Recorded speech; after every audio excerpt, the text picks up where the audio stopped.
नमस्कार, आप देख रहे हैं अपना बिहार। मैं हूं आपके साथ विभा उपाध्याय। बिहार में शिक्षकों को अब एक नई जिम्मेदारी दे दी गई है और इसी नई जिम्मेदारी पर सवाल उठने भी शुरू हो गए हैं। सरकार ने शराबबंदी को सफल बनाने के लिए शिक्षकों को लेकर जो नया आदेश जारी किया है उस पर अब गंभीर सवाल उठ रहे हैं। शिक्षा विभाग का ये नया फरमान, जिसमें सरकारी शिक्षक शराबियों की पहचान करेंगे, इस फरमान के बाद से अब गंभीर सवाल उठ रहे हैं। और देखिए उस आदेश की प्रति भी आपके टीवी स्क्रीन पर इस वक्त, जिसमें शिक्षकों को अब एक नई जिम्मेदारी दी गई है शराबियों को ढूंढने की। सरकार के शिक्षा विभाग के अपर मुख्य सचिव संजय कुमार ने आदेश जारी कर सभी शिक्षकों को शराबियों और शराब तस्करों की पहचान करने को कहा है और इसकी जानकारी मद्य निषेध विभाग को देने के लिए आदेश दिए गए हैं। ये आदेश प्राइमरी स्कूल से लेकर हाई स्कूल तक के सभी शिक्षकों पर समान रूप से लागू होगी। न सिर्फ विपक्ष बल्कि खुद शिक्षक अब सरकार के इस आदेश का विरोध कर रहे हैं। क्या है सरकार के आदेश, बता रहे हैं न्यूज़ 18 संवाददाता रवि एस नारायण। गुरुजी अब शराबियों की करेंगे पहचान। जी हां, बिहार सरकार ने नशाबंदी और पूर्ण शराबबंदी को सफल बनाने के लिए और शराबियों पर नकेल कसने के लिए नया फैसला लिया है। बिहार सरकार ने फैसला लिया है कि बिहार के शिक्षक अब शराबियों की पहचान करेंगे और इसकी सूचना मद्य निषेध विभाग को देंगे। बिहार सरकार के मुताबिक जितने भी प्राथमिक से लेकर माध्यमिक शिक्षक जो हैं लगभग 4.5 लाख, वो तमाम लोगों को और साथ ही शिक्षा समिति के सदस्यों को ये काम सौंपा है कि जहां भी अगर ये सूचना मिलती है कि कोई शराब पीता है या शराब माफिया है जो उस व्यापार से जुड़ा है, तो इसकी जानकारी जो है वो मद्य निषेध विभाग को दें, जिससे जागरूकता भी आए और शराबबंदी सफल हो और शराबी पर नकेल कसा जा सके। इसे लेकर के शिक्षा विभाग के अपर मुख्य सचिव ने तमाम डीईओ और डीपीओ को पत्र भेजा है और तमाम चीज़ों को, जिम्मेदारियों का जो है उसमें ब्यौरा दिया गया है और उसके मुताबिक कहा गया है कि उसकी पहचान करें शराबियों की और इसकी सूचना दें और जो भी पहचान देगा उसे गोपनीय रखा जाएगा। शिक्षकों की ये जो जिम्मेदारी दी गई है उसके पीछे जो तर्क है, ये कहा जा रहा है कि जो प्राथमिक से माध्यमिक तक जो शिक्षक हैं वो लगभग 4.5 लाख हैं और जो शिक्षा समितियां हैं वो लगभग 9 लाख है। तो कुल मिलाकर के 14 लाख लोग जब बिहार से सूचनाएं देंगे तो ये ज़्यादा मजबूत होगा। शराबबंदी को लेकर के एक नया अभियान छिड़ेगा। लेकिन साथ ही जो विपक्ष है इस पर लगातार सवाल खड़े कर रही है। विपक्ष का कहना है कि शिक्षकों पर मिड डे मील जैसे तमाम बोझ जो है वो पहले से हैं। ऐसे में शिक्षक पढ़ाई का काम छोड़ करके, पढ़ाने का काम छोड़ करके अगर शराब ढूंढने में, शराबियों के पीछे अगर लगेगी तो शिक्षक पढ़ाएंगे क्या? शिक्षकों की कमी पहले से ही है। अब देखना होगा कि विपक्ष का यह आरोप कितना मजबूत है, लेकिन सरकार ने ये कमर कस लिया है कि शराबबंदी को पूर्ण सफल कर लिए चाहे जो भी कदम उठाने पड़ेंगे सरकार उठाएगी। कैमरा पर्सन सुबोध के साथ रवि एस नारायण, न्यूज़ 18 पटना। तो देखिए, शराबबंदी को सफल बनाने को लेकर सरकार की तरफ से कोई कोर कसर नहीं छोड़ी जा रही और उसी के आलोक में एक बार ये नया आदेश शिक्षकों की जिम्मेदारियों को बढ़ाता हुआ, लेकिन जैसे ही आदेश सरकार की तरफ से सामने आया, शिक्षकों की तरफ से किस तरह की प्रतिक्रिया मिल रही है, शिक्षक इसे लेकर क्या कह रहे हैं, आइए खुद शिक्षकों से ही सुनते हैं। इससे पहले हम लोगों से शौच, खुले में शौच के लिए कराया गया, सारे गैर शैक्षणिक कार्य हम लोगों से कराया जा रहा है। कोविड टीकाकरण में कहने का सेंस ये है कि जहां सरकार का सिस्टम फेल हो जाता है वहां हम लोगों को लगा दिया जा रहा है। दूसरी तरफ राइट टू एजुकेशन और नई शिक्षा नीति में ये कही गई है कि शिक्षकों से गैर शैक्षणिक कार्य नहीं कराना है। तो हम माननीय शिक्षा मंत्री जी, माननीय मुख्यमंत्री जी से मांग करते हैं कि सारे गैर शैक्षणिक कार्यों से हमें मुक्त किया जाए और अविलंब इस पत्र को निरस्त किया जाए। साथ ही साथ हमारी जो चिर प्रतीक्षित बहुत सारी मांगे हैं, छोटी छोटी मांगे हैं, उसको भी पूरा करने का काम किया जाए। जब शिक्षा मंत्री विजय चौधरी जी बने थे और अपर मुख्य सचिव संजय कुमार जी बने थे तो हम लोगों को लगा था कि इन दोनों का कॉम्बो मिलके कुछ बेहतरी करेगा, लेकिन ये लोग मिलके और हम लोगों को शिक्षकों को रसातल में ले जाने का काम कर रहे हैं। तो हमारा मांग है कि विलंब ये पत्र रद्द होना चाहिए।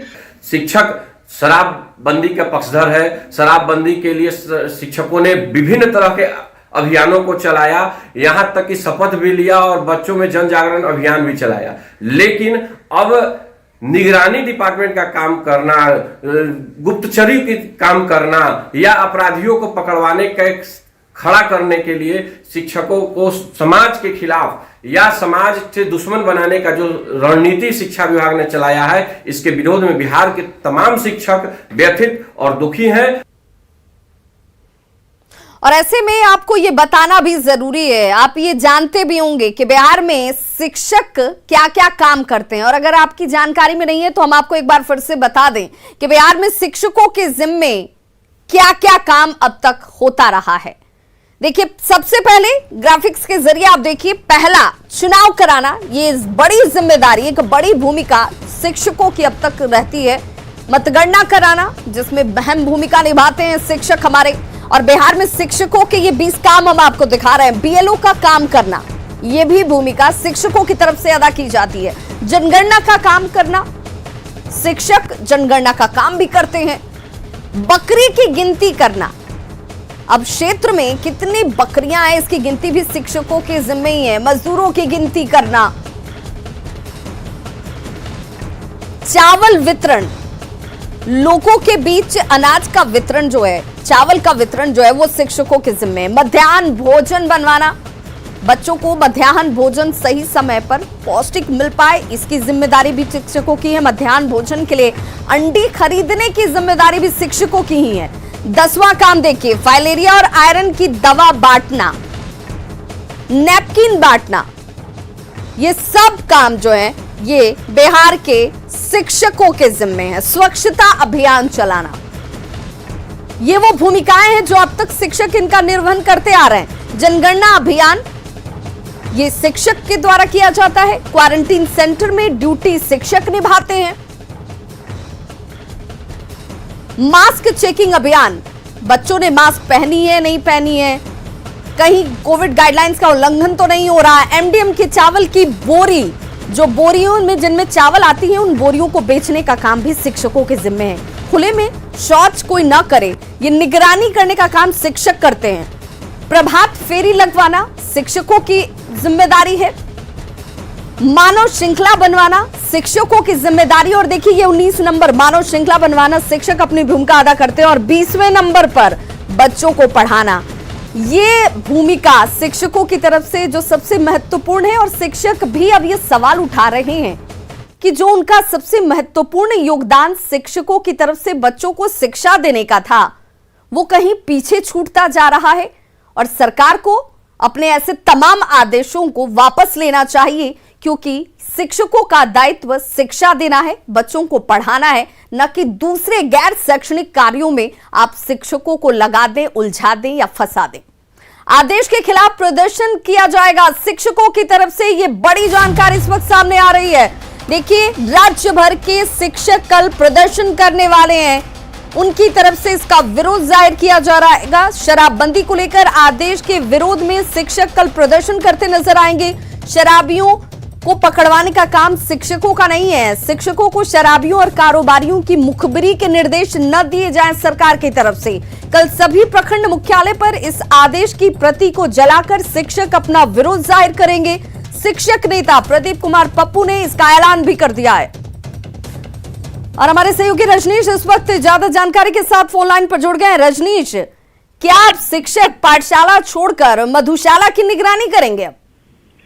बिल्कुल विभा, देखिए, जिस तरह से पहले से 37 तरह के गैर शैक्षणिक कार्यों में शिक्षकों को लिप्त कर दिया गया है। शिक्षा विभाग का जो भी फरमान जारी होता है, तकरीबन उस फरमान का लगातार विरोध होता रहा है। चाहे वो शौच की निगरानी हो, लोटे की निगरानी, या फिर अंडे की खरीदारी हो, या बोरा बेचना, इससे पहले विरोध हुआ। फिर से इस पत्र ने एक बार हड़कंप मचा दिया है शिक्षकों में, और शिक्षक संघ पूरी तरह से नाराज है। कल सभी प्रखंड मुख्यालयों में शिक्षक जो है जुटेंगे, और उसके साथ साथ अपर मुख्य सचिव शिक्षा विभाग का जो आदेश है, उस पत्र की प्रति को जलाकर विरोध जताएंगे। शिक्षकों ने साफ कहा है कि ये काम जब पुलिस नहीं संभाल पा रही है, जब शराब माफियाओं पर अंकुश लगाने में पुलिस विफल है, तो निहत्थे शिक्षक जो कलमजीवी कहलाते हैं, वो किस तरह से जो शराब माफिया है उनसे लोहा ले सकेंगे। ऐसे में शिक्षकों की जान जो है कहीं ना कहीं खतरे में होगी, और ये जो पत्र है उसको अगर वापस नहीं लिया जाता तो इसको लेकर एक कड़ा आंदोलन होगा। जी, शिक्षा विभाग लेकिन इस तरह के आदेश जारी क्यों करता है? सवाल तो इसलिए भी क्योंकि शिक्षकों का जो दायित्व है वो बच्चों को शिक्षा देना है। अगर गैर शैक्षणिक कार्यों में शिक्षक यूं ही लगे रहेंगे तो फिर बच्चों की शिक्षा पर जो पड़ने वाला प्रभाव है उसकी भरपाई कैसे होगी? देखिए, इससे पहले भी जो सुप्रीम कोर्ट है उसने भी एक आदेश दे रखा है। उसके साथ साथ जो नई शिक्षा नीति है उसमें भी यह आदेश है कि गैर शैक्षणिक कार्यों से शिक्षकों को मुक्त रखना है। बावजूद बिहार सरकार लगातार जो शैक्षणिक कार्य है उसके अलावा बाकी जितने भी कार्य है उसमें शिक्षकों को लगाती है, और ये आसान नहीं है विभाग। बता दें आपको, बड़ी चुनौती होगी। बिहार के तकरीबन 4.5 लाख जो शिक्षक हैं, जिसमें नियोजित शिक्षक भी हैं, उनके जिम्मे अगर ये काम दिया गया है तो समाज में निश्चित रूप से अगर कहीं भी शराब माफिया पकड़े जाते हैं, अगर कहीं भी शराबी जो है पकड़े जाते हैं तो निशाने पर शिक्षक होंगे। यही डर शिक्षकों को लग रहा है। अब वो बॉडीगार्ड की मांग कर रहे हैं। अब वो यही कह रहे हैं कि शिक्षकों को बॉडीगार्ड मिलेगा तो हम लोग ये काम करेंगे, जो सरकार के लिए भी आसान नहीं होगा। बिल्कुल, और सरकार को कल शिक्षकों की नाराजगी का स्वरूप भी दिखेगा, जैसा शिक्षकों ने ऐलान भी कर दिया है कि कल अब प्रखंड स्तरों पर इसे लेकर प्रति को जलाकर अपने तरफ से विरोध भी जाहिर किया जाएगा। बहुत बहुत शुक्रिया रजनीश, तमाम जानकारी के लिए आपका। तो देखिए, शिक्षकों पर शिक्षा विभाग के इस नए आदेश पर बिहार में अब सियासत भी शुरू हो गई है। विपक्ष ने इसे तुगलकी फरमान बताते हुए इसकी कड़ी आलोचना की, तो वहीं जेडीयू और बीजेपी ने सरकार के इस फैसले का स्वागत किया है। क्या एक सनक भरे कानून को लागू करने के लिए अब इस स्तर पर सरकार उतर जाएगी? आप अंदाजा लगाइए। टीचर स्कूल में बच्चों को नहीं पढ़ाएगा, बल्कि वो अगल बगल ये पता करता फिरेगा कि कौन शराब पीता है। कुछ दिन पहले इसी तरह का एक ऑर्डर, एग्जीक्यूटिव ऑर्डर आया था कि भाई शिक्षक ये देखेंगे कि कौन बाहर शौच को जाता है। क्या कर रहे हैं आप लोग भाई? पढ़ाएगा कौन? मतलब पाठशाला छोड़ के अब मधुशाला घूमते फिरे मास्टर जी। नीतीश सरकार ने एक तुगलकी और बेतुका फरमान जारी किया है, जिसमें राज्य के शिक्षक अब विद्यालयों में पढ़ाई का कार्य छोड़ करके खोज करेंगे, शराबियों शराब माफियाओं की तलाश करके इसकी सूचना सरकार को देंगे। ये तुगलकी और बेतुका फरमान अविलंब वापस ले सरकार। ये शराबबंदी कानून के नाम पर ये सरकार नाटक नौटंकी कर रही है। अगर शराबियों को पर नकेल कसने के लिए अगर शिक्षकों को लगाया जाए तो निश्चित तौर पे शिक्षक अपने स्कूल कैंपस के अंदर में उसका उपयोग शराब पीने के लिए ना हो, शराबियों का अड्डा ना बने, इस बात का ख्याल रखें। इसके लिए अगर शिक्षा विभाग ने अगर उन शिक्षकों को निर्देश दिया है तो ये अच्छी पहल है। शराबबंदी को पूर्ण रूपेण सफल बनाने के लिए समाज में हर किसी का सहयोग अपेक्षित है। सरकार ने यह जो कदम उठाया है वह बेहद स्वागत योग्य और सराहनीय है। शिक्षक समाज में एक मजबूत स्तंभ के रूप में होते हैं। उनकी जड़ें समाज में अंदर तक व्याप्त होती हैं। उनको बखूबी मालूम होता है कि समाज का कौन सा व्यक्ति किस आचरण का है। तो जब वे लोग शराबबंदी को सफल बनाने को उतरेंगे तो निश्चित रूप से यह और ज्यादा प्रभावी होगा। लेकिन विपक्ष के लोगों को इसमें भी दिक्कत महसूस हो रही है। और खबर पटना से, जहां पर पटना एयरपोर्ट पर पकड़ी गई एक लड़की से लगातार पूछताछ की जा रही है। लड़की के बैग से सैंडल की बरामदगी की गई थी। लड़की के सैंडल में जीपीएस ट्रैकर लगा हुआ था। पकड़ी गई लड़की से आईबी की टीम ने पूछताछ की है। लड़की की मां से भी पुलिस ने पूछताछ की है। एनआईसी के सॉफ्टवेयर डेवलपर को ज्यादा जानकारी के लिए बुलाया गया है। पटना सिटी के दरगाह रोड की रहने वाली लड़की बताया जा रहा है कि पटना से बेंगलुरु ये लड़की जा रही थी, जिस दौरान पटना के जयप्रकाश नारायण इंटरनेशनल एयरपोर्ट पर अजीबोगरीब स्थिति उस वक्त पैदा हो गई जब सीआईएसएफ के जवान और अधिकारियों ने लड़की के हैंडबैग के अंदर रखे सैंडल से जीपीएस ट्रैकर को बरामद किया। लड़की को बेंगलुरु जाना था और वो पटना एयरपोर्ट पर पहुंची हुई थी। जब सीआईएसएफ के अधिकारियों ने इस युवती से पूछताछ की, लेकिन युवती की तरफ से संतोषजनक जवाब नहीं मिला, जिसके बाद सीआईएसएफ के अधिकारियों ने युवती को पकड़ा और इसकी जानकारी पटना पुलिस के अधिकारियों तक दी गई। पटना पुलिस के अधिकारी मौके पर पहुंचते हैं और युवती को पकड़कर एयरपोर्ट थाने ले गए। इस बात की जानकारी मिलते ही आईबी समेत दूसरी एजेंसी भी एयरपोर्ट पहुंचती है और एयरपोर्ट थाने पर जाकर युवती से पूछताछ की गई। जानकारी के अनुसार राजधानी पटना के सुल्तानगंज थाना क्षेत्र के शाहगंज इलाके की रहने वाली ये युवती बताई जा रही है। युवती के पिता का बेंगलुरु में सोफे का बिजनेस है और अपने पिता से मिलने के लिए ही ये युवती इंडिगो की फ्लाइट से बेंगलुरु जाने के लिए पटना एयरपोर्ट पर पहुंची हुई थी। सूत्रों से मिल रही जानकारी के अनुसार युवती का बॉयफ्रेंड आपराधिक प्रवृत्ति का रहा है और उसके खिलाफ पुलिस में पहले से कई मामले दर्ज हैं।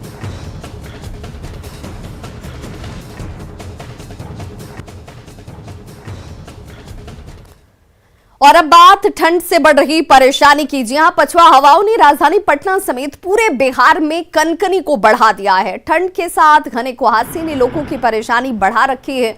कोहरे की वजह से विजिबिलिटी 100 मीटर से भी कम है और यही वजह है कि दिन में भी गाड़ियों को अब अपनी हेडलाइट जलाकर चलने की मजबूरी है। मौसम विभाग के मुताबिक बिहार के 26 जिलों में शीतलहर की स्थिति बनी रहेगी। तापमान में 2 से लेकर 4 डिग्री तक की गिरावट भी आ सकती है। पटना से ज्यादा जानकारी दे रहे हमारे संवाददाता रवि एस नारायण। सर्द पछुआ हवाओं के कारण पटना समेत पूरा बिहार ठंड की चपेट में है और ठंड के साथ कोहरे ने दोहरी मार दे रही है। लेकिन यहाँ पे जरा देखिए कि पटना की जो स्थिति है वो किस कदर यहाँ पे कोहरा है।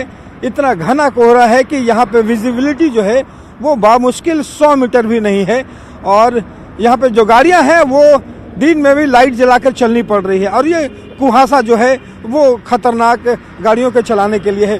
आपको जरा तस्वीर दिखाऊं कि ठीक मेरे दाहिने में यहाँ पे पटना हाईकोर्ट है। अभी हम लोग बेली रोड पर खड़े हैं और पटना हाईकोर्ट ठीक अपने बगल में है, लेकिन यहाँ पे हाईकोर्ट दिखाई नहीं पड़ रहा है क्योंकि कोहरा जो है इतना ज़्यादा घना है।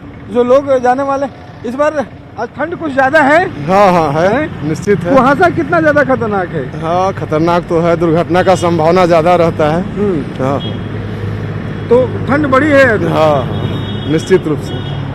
देखिए ठंड बड़ी है और जो कुहासा है वो घना है और ये जो स्थितियां हैं वो लोगों की मुश्किलें जो हैं वो बढ़ा रहा है। सबसे बड़ी बात है कि मौसम विभाग ने कहा है कि अगले रविवार को थोड़ा सा मौसम साफ हो सकता है, लेकिन अगले 3 दिनों तक जो है वो और ठंड पड़ेगी। जो तापमान है 2 से 3 डिग्री तापमान और गिर सकता है। ठंड बहुत ज्यादा है आज भाई। हाँ भैया ठंड बहुत ज्यादा है। क्या सामान लेके निकल रहे हैं? हम लोग तो फेरी करते हैं, गरीब आदमी है, यही कमाते खाते हैं। हाँ सुबह सुबह निकल जाता है। भोर है वो बहुत है, बहुत है। कुहासे से डर लग रहा है गाड़ियों चलाने में? हाँ तो डर तो लग रहा है। ठीक है। तो यहाँ पे फेरी वाले हैं जो सुबह सुबह निकले हैं अपने कामों पे, लेकिन जो कुहासा किस कदर है वो मुश्किल है।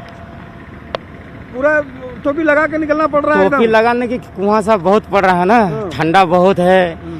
तो ठंड में ऐसे ही बच के रहने की जरूरत है। बच के रहना तो क्या करेंगे, पेट के लिए तो चलना ही पड़ता है। निश्चित रूप से अपना काम जो है वो करते रहना है। लेकिन मौसम विभाग ने सतर्कता जताई है और कहा है कि लोग जो हैं वो सतर्क रहें और गाड़ियों जो है जो आवाजाही है, अगर गाड़ी चला रहे हैं, 4 व्हीलर चला रहे हैं तो सावधानी से चलाएं ताकि दुर्घटना से बच सके। कैमरा पर्सन सुबोध के साथ रवि एस नारायण, न्यूज़ 18 पटना।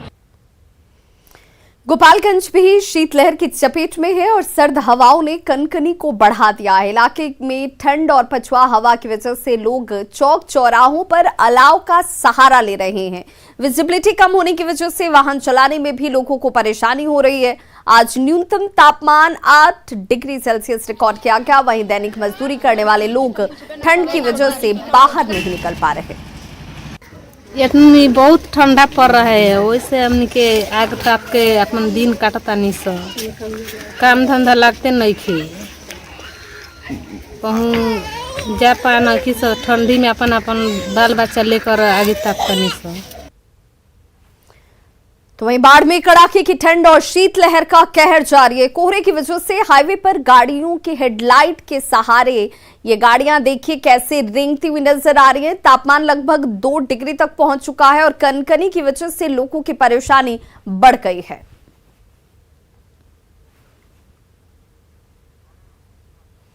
कटिहार में पूर्व को पश्चिम से जोड़ने वाले नए रेलवे ओवरब्रिज का उद्घाटन हुआ। डिप्टी सीएम तारकिशोर प्रसाद और सांसद दुलाल चंद गोस्वामी ने 43 करोड़ से बने रेलवे ओवरब्रिज का उद्घाटन किया। 1964 में बना पुराना पुल काफी जर्जर हो चुका था और इसके अलावा रेलवे के विद्युतीकरण के बाद पुल की ऊंचाई को लेकर भी कुछ परेशानियां आ रही थी।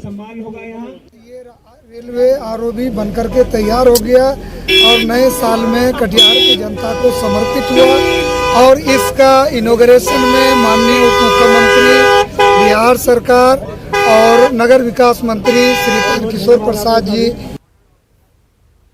एमएलसी चुनाव को लेकर जेडीयू के साथ सीट बंटवारे के लिए बीजेपी के प्रदेश प्रभारी और केंद्रीय श्रम मंत्री भूपेंद्र यादव पटना पहुंचे हुए हैं। भूपेंद्र यादव पहले बीजेपी नेताओं के साथ बैठक करेंगे और इसके बाद शाम में मुख्यमंत्री नीतीश कुमार से उनकी मुलाकात होगी। कुछ देर पहले भूपेंद्र यादव बिहटा के ईएसआई अस्पताल का निरीक्षण करने पहुंचे थे। ये वहीं की तस्वीरें आप इस वक्त अपने टीवी स्क्रीन पर देख पा रहे हैं। ईएसआई अस्पताल में मेडिकल कॉलेज की शुरुआत होने वाली है, जिससे पहले श्रम मंत्री की हैसियत से भूपेंद्र यादव ने इसका निरीक्षण भी किया।